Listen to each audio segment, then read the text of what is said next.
मैं अभी जो कहने वाला हूँ इसका मतलब ये बिल्कुल नहीं है कि मैं साइंस के खिलाफ हूँ।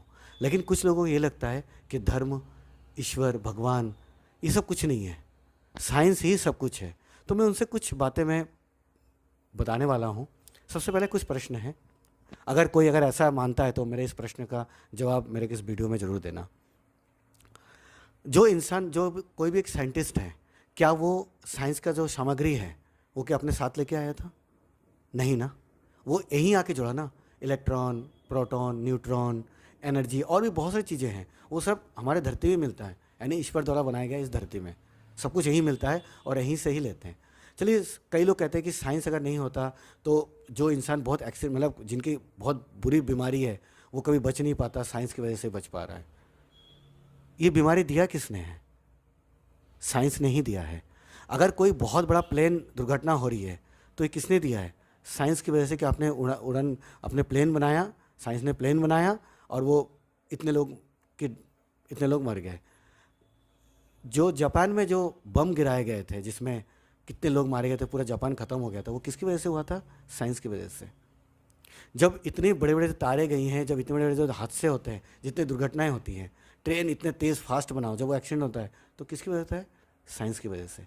तो ऐसा नहीं है कि मैं ये कह रहा हूँ कि ये सब बनाना गलत है। जब साइंस नहीं था, जब इतना कुछ नहीं था, तब भी लोग जी रहे थे और बहुत अच्छे तरीके से जी रहे थे। उस टाइम इतनी मौतें नहीं होती थी। वो तो हाँ, फिर बाद में क्या हुआ कि लोगों की इच्छाएं बढ़ने लगी कि हमारे जितने पास हमारी ज़मीन है इससे और ज़्यादा ज़मीन लेंगे, तो लोग एक दूसरे पर आक्रमण करने लग गए। तो वो तो उनका स्वार्थ है। तो आप ये देखिएगा कि साइंस ने आपको कितना कुछ दिया है और उसके बदले में आपसे कितना कुछ लिया है। आज जो जितनी बड़ी बड़ी बीमारी है ना, ये साइंस के जो परीक्षण होता है उनकी वजह से है। आज जो आप खाना खा रहे हैं ना, पहले के ज़माने में भी सब्जियां होती थी, क्या कहते हैं, चावल, ये सब कुछ होते थे। लेकिन उस समय का और इस समय के खाने में बहुत अंतर है। इस समय रासायनिक खादों ने इतना ज़्यादा तेज़ कर दिया है कि आपको खाली एक रासायनिक आपको जहर खिलाया जा रहा है। किसके बदौलत? साइंस के बदौलत।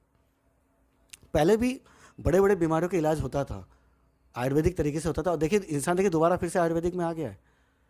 तो इसलिए आप ये मत बोलिए कि जो कहते हैं ना कि धर्म कुछ नहीं है। देखिए, हमें साइंस से दिक्कत नहीं है और किसी को भी दिक्कत नहीं है। साइंस के बिना हम नहीं रह सकते, क्योंकि वो भी ईश्वर का दिया हुआ ही वरदान है। साइंस ईश्वर का दिया हुआ ही है। लेकिन आप साइंस के आड़ में अगर आप धार्मिक धर्म को या आप ईश्वर को नहीं मानते हैं तो वो गलत है। आप अपने साइंस के साथ रहिए, हमें कोई दिक्कत नहीं है। लेकिन आपको ईश्वर भी मानना पड़ेगा। अगर नहीं मानते कोई बात नहीं, लेकिन आप बताइए कौन सा साइंटिस्ट जो है वो अपने साथ लेके आया कोई यंत्र?